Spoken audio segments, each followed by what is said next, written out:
Hello students, welcome once again to one more video on the subject effective technical communication. Today our subject of discussion is email etiquettes from module 5.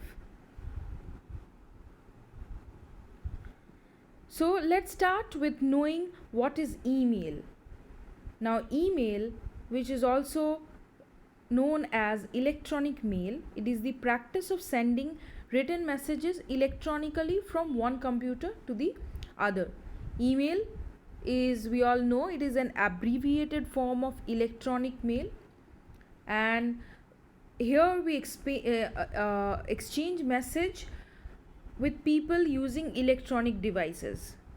So this system was originally invented by Ray Tomlinson, which first had limited use when it began in the 1960s. But by the time it reached mid 70s, it had taken the form of what it is now recognized as email. And nowadays email functions across computer networks, which today is primarily known as internet. And nowadays email systems are based on store and forward model, but before this, in early email systems, the writer and the sender, and that is the recipient and the sender, both needed to be online at the same time, in common with instant messaging. But today's emails are store and forward model. Now here in your slide you can look at few characteristics that have been outlined here. So it is the exchange of computer stored messages by telecommunication. It usually are encoded in ASCII text, and you can also along with this send non-text files such as graphic images or sound files. Emails can also be distributed to lists of people as well as individuals, and a shared distribution list can be managed by using the email reflector. Other than this, you have many other characteristics of email. So a large percentage of the total traffic over the internet is because of email.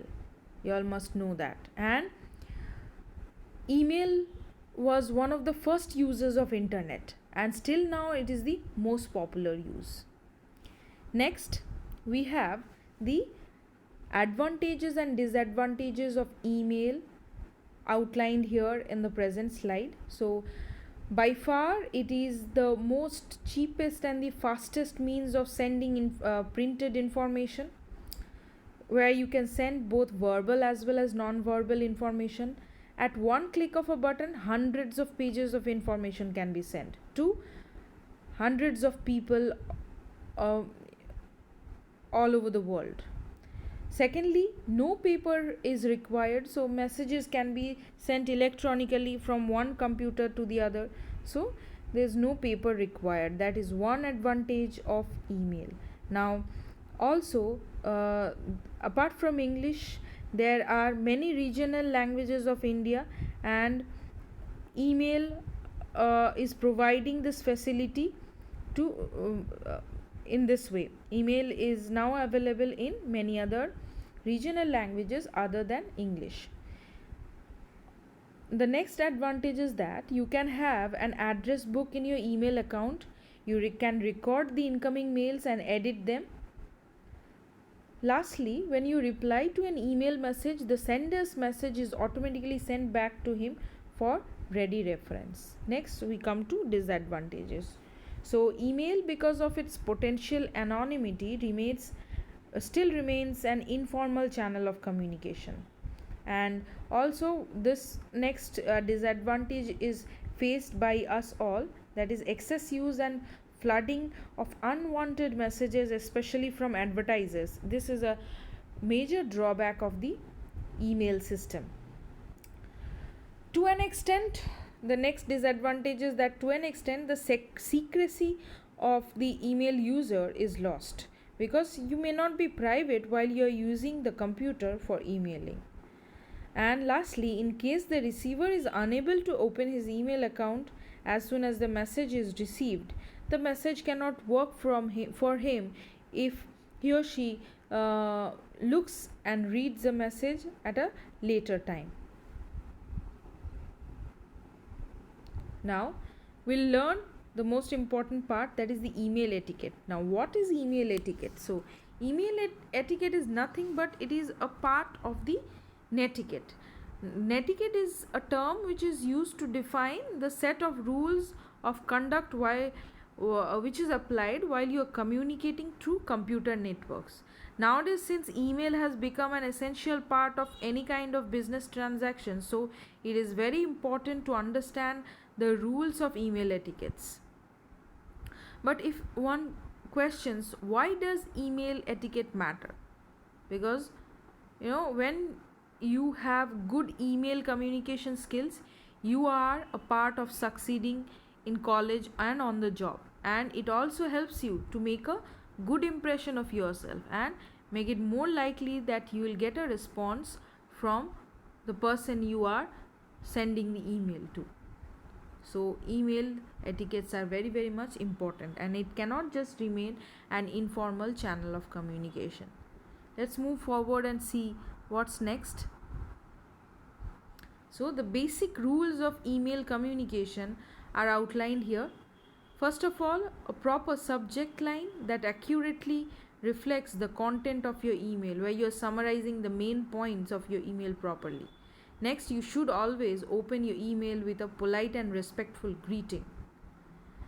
And similarly, you should also pursue a proper closing, where you are saying thank you using words like thank you sincerely, with regards.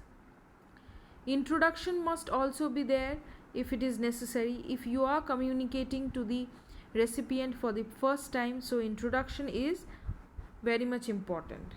And always keep the tone of your email in a request form. And also your email should end with a signature of yours. Next, we have the basic rules of email communication. So let's see one by one what are the rules of email communication here. As you all can see, I have outlined and listed for you all many rules of email communication. You can go through it. Otherwise, I'll just be highlighting the important points. That is the language of email. So it is not spoken language, so it should be written properly. And direct language should be avoided because it sounds a bit rude and harsher for the recipient. Jokes must be avoided. As I said, you must the tone of your email must always be in a request form, and you should not make demands. So also you should think twice before you're sending your email. Email once sent is like a bow released from an arrow, so you should always choose your words carefully while you are writing your email. Type your sentences completely. Use of incomplete sentence or jumbled words or slang expressions must not be used while writing an email. Otherwise, you should also include things like proper addresses, like to, where you have to and from. So you must always include addresses. While replying to emails, always reply in due course of time, and you should also edit out unnecessary information from the post you are responding to.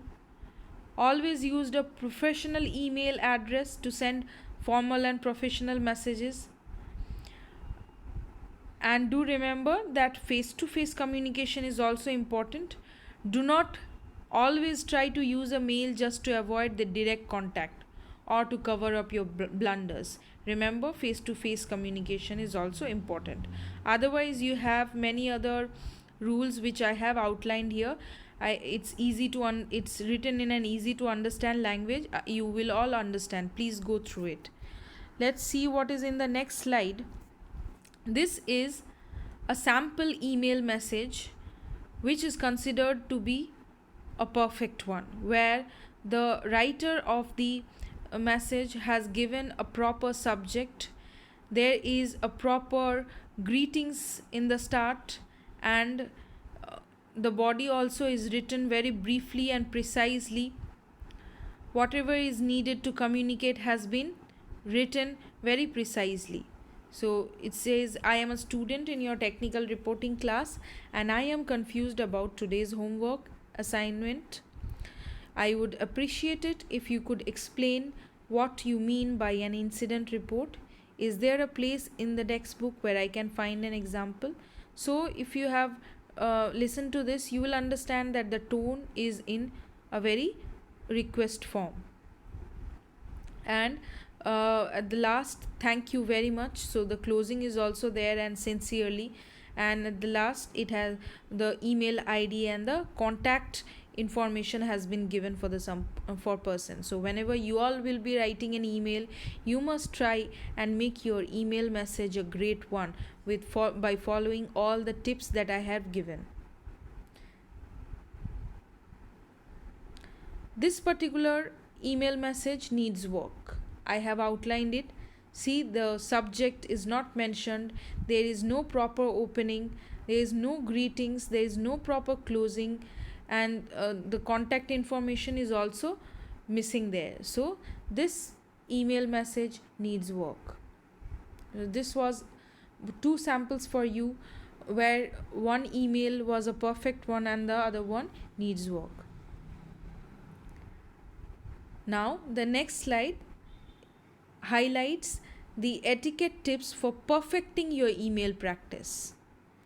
So in the age of internet, you might find yourself clicking numerous templates like thanks, thanks a lot, okay, and typing up a quick text and hitting send without giving so much attention to what you have just written. It is not a good thing. Email etiquettes both are very much important, both for professional use and for personal use. So following, you will see the major email etiquettes. Briefly introducing yourself. You must not ever assume that the person receiving your email knows you or remembers your face or appearance. So for that, please include a simple reminder of who you are in relation to the person you're reaching out, and your recipient must also recognize you through the email address or the name. Next is, do not be email aggressive. Now that means emailing with bad news, firing an employee or a client, or expressing anger, or scolding someone, or ridiculing other people is not acceptable through email. Always remember that email correspondence lasts forever, and this can serve as a long-term record. So do not be email aggressive. Next, it says, be careful with confidential information. We must always avoid discussing confidential information in emails, such as maybe income tax information or maybe a highly sensitive business deal. Do remember that if the email gets into the wrong person's hands, you may face serious legal consequences. So always be careful with your confidential information. Next is a very important point: respond timely. Now, unless you work in some type of emergency capacity, it is not necessary to be available instantly. But depending on the nature of the email and the sender, you must always try and respond within 24 to 48 hours. This time limit is acceptable. We must also avoid sending one-liner templates. As I said in the beginning, thanks, oh, okay. These things do not have any significance in email. Okay, so you should feel free to put no reply necessary or no one-liner necessary at the top of email while you are drafting it. Next, you should avoid using shortcuts to real words like emoticons, jargons, or slang words. Instead of writing FOR for YOUU, you are just writing the digit 4 and then you're just writing U. So using shortcuts, just write, for if you want to write GREAT, great, you're just writing GR and you're using the digit 8. So all these things in business related email is not at all acceptable. We should also avoid using emoticons in business messages. This will make your email look professionally immature.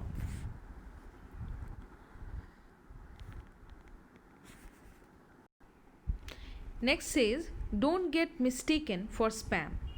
So avoid subject lines that are all in caps, all in lowercase, and those which include URLs and exclamation marks, which tend to look like spam to the recipient.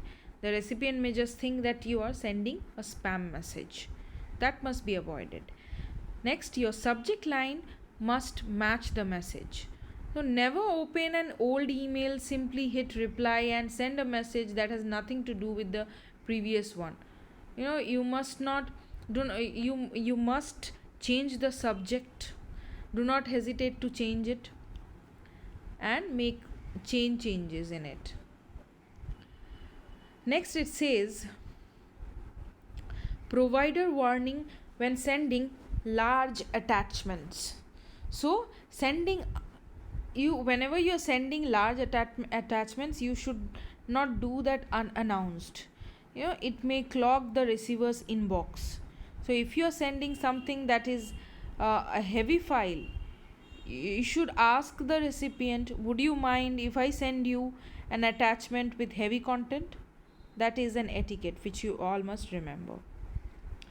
Next is, send the copy to others only on need basis. So before you click to put the names on the CC or BCC lines, think twice whether all the recipients need the particular information or not. If they don't, why send it? Take time to think to send your messages to the right people. Next, beware of the reply all. So do not hit reply all unless every number on the email chain needs to know. You need to make sure that you are not sending your answer to everyone on a list, and whether they need to know or not. Next, keep it short and get to the point. So the long email has become a thing of the past. You must write your email concisely, briefly, with lots of white space. Make sure when you look at at what you're sending, it should not look like a burden to your recipient, and the recipient must feel free to understand and read your email. So you should also state the purpose of the email within the first two sentences itself. Do remember that it should be clear and concise. The next one says, only use an autoresponder when necessary. So an automatic response that says thank you for your email message or I will respond to you as soon as I can is not required. Use them when it is really required. And finally, the last tips for writing an email, proper email, is that your email is a reflection of your personality. So do not send something that spoils your reputation. If your email is kind of scattered and disorganized and filled with typographical mistakes, the recipient will automatically tend to become careless towards your email, and other people's opinions matter in the professional world, as their perception about you is important to your success. So please reflect your personality in a positive way. Further explaining this thing about personality, we all must also read this quote by Carl W. Buchner, which says, They may forget what you said, but they will never forget how you made them feel. So it is through email that you are making them feel positive about towards your email. So always you should try and make a good impression of yourself by perfecting your email writing habits. They will forget what you said, but they will never forget how you made them feel through your writing. That is important. With this, we come to the end of email writing. If you have really benefited from this, please like this video and also share it.